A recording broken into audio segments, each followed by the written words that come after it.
గడ్డ కట్టే చలికాలంలో రాత్రి సమయంలో తన మొల చుట్టూ ఒక తువ్వాలు తప్ప మరేవీ లేకుండా గడిపేవారు. రాత్రి వేళ దగ్గరలో ఉన్న శ్మశానంలోని సమాధుల వద్దకు వెళ్లి దానిపై కప్పిన గుడ్డ తీసి తాను కప్పుకొని తిరిగి ఉదయం దానిని సమాధి కప్పివేసేవారు. అలా స్వామీజీ ఒక ఆశ్రయం అంటూ లేకుండా ప్రవహించే నదీ జలాలను త్రాగుతూ ప్రయాణించేవారు. ఎముకలు కొరికే చలిని, నిప్పులు చెరిగే ఎండను, కుండపోత వర్షాన్ని దాదాపు దిగంబరంగా ఉన్న శరీరంతో భరించేవారు. దాని ఫలితంగా మలేరియా, దీర్ఘకాలిక విరోచనాలు, డిసెంట్రీ ఆయనను బాధించాయి. నరసింహస్వామీజీ తన పయనంలో వివిధ రకాల వ్యక్తులను కలుసుకున్నారు. వారిలో సాధువులు, అధములు, అన్ని రకాల వారు ఉండేవారు.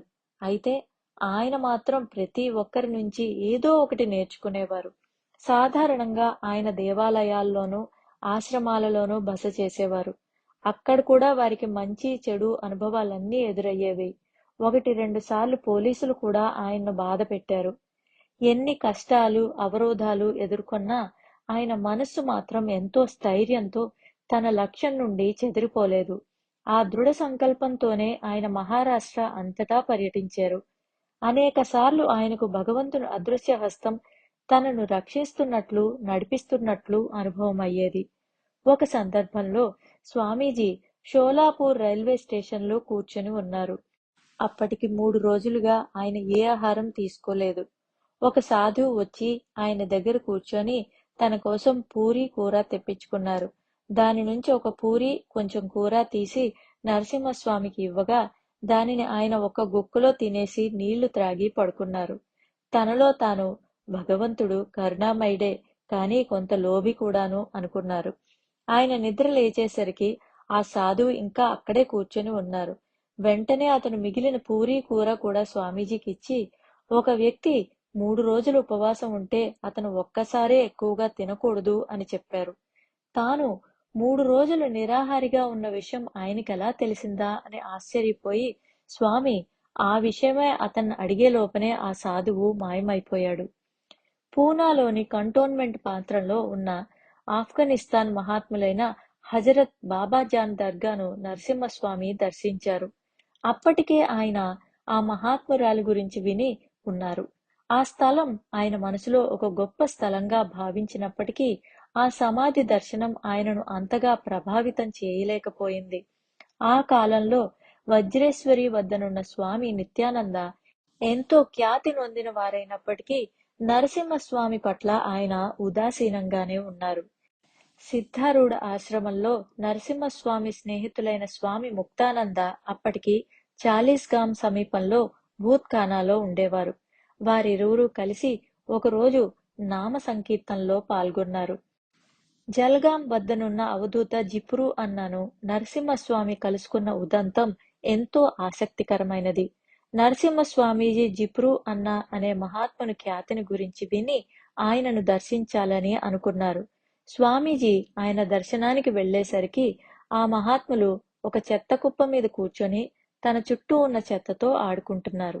అయితే ఆయన చెత్త కుప్ప మీద కూర్చొని ఉన్నప్పటికీ ఆయన శరీరంపై ఏమాత్రం మురికి, దుమ్ము లేవు. దుర్వాసన కూడా రావటం లేదు. ఇది నరసింహస్వామికి ఎంతో ఆశ్చర్యం కలిగించింది.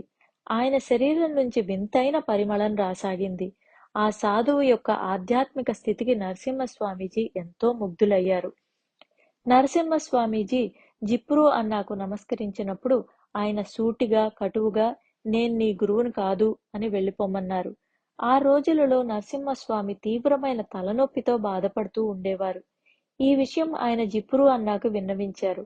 ఆ సాధువు స్వామీజీని తన ఒడిలో కూర్చుండబెట్టుకొని ఆయన తలను నాకి ఆశీర్వదిస్తూ నీ కీర్తి దిగంతాలకు వ్యాపిస్తుంది అన్నారు. తక్షణమే స్వామీజీ తలనొప్పి మటుమాయమైపోయింది. వజ్రేశ్వరి మందిర సమీపంలో దట్టమైన అడవిలో స్వామీజీ తపస్సు చేసుకుంటూ ఉండేవారు. ఆ ప్రాంతంలో క్రూర మృగాలు సంచరిస్తూ ఉండేవి. నరసింహస్వామీజీ ఏకాంత జీవనాన్ని, పవిత్ర జీవనాన్ని గడుపుతూ సాధన చేయాలని నిశ్చయించుకున్నారు.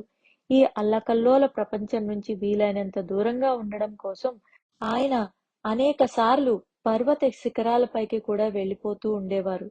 తాను చేరాలనుకున్న వారికి మరింత చేరువయ్యే ప్రయత్నం చేసేవారు.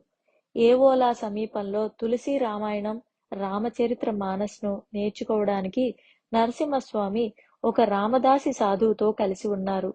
ఆ సాధువు వద్దనున్న ఆవులను కూడా ఆయనే సంరక్షించేవారు. అనేకసార్లు నరసింహస్వామి కేవలం మజ్జిగ, పాలు లేక నిమ్మరసం మాత్రమే త్రాగి నెలల తరబడి గడిపేవారు. అయినప్పటికీ అంత తీవ్రంగా పర్యటిస్తున్నప్పటికీ ఆయన ఆత్మ మాత్రం అవిశ్రాంతతను లెక్కచేసేది కాదు. ఎక్కువ కాలం ఒకే స్థలంలో కూడా ఆయన ఉండలేకపోయేవారు. భగవంతుని గురించి పురాణాలలో లభించిన పరోక్ష జ్ఞానం ఆయనను తృప్తిపరచలేకపోయింది. ఆయన ప్రత్యక్ష దర్శనం కోసం పరితపించేవారు. పరిపూర్ణ సత్యాన్ని ఆయన అన్వేషిస్తూనే ఉన్నారు. ఆయన ఈ క్రమంలో పర్వతాలు, గుహలు, నదీ తీర ప్రాంతాలు, దట్టమైన అరణ్యాలు, మైదానాలు ఎక్కడ ప్రయాణం చేయవలసి వచ్చినా ఏమాత్రం వెనుకాడలేదు. అసలు దాని గురించి ఆయన పట్టించుకునేవారు కాదు. ఆయన తపన అంతా కేవలం భగవంతుని సాధించటమే.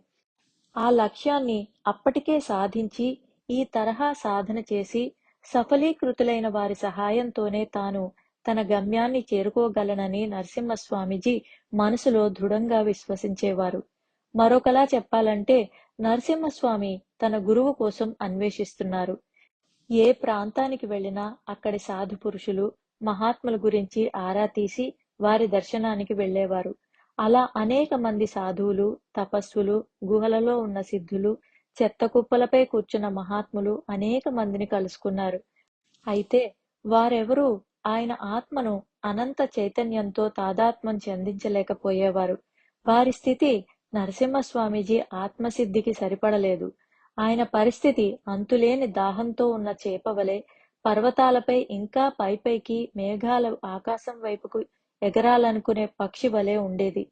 సర్వజీవాలలో ఉన్న ఆత్మను గుర్తించాలని ఆయన హృదయం తప్పించేది. దానితో ఆయన ఐక్యం చెందాలని ఆకాంక్షించేవారు. సచిదానంద సద్గురు శ్రీ సాయినాథ్ మహారాజ్ కీ జై. పూజ్య శ్రీ నరసింహ స్వామీజీ కీ జై.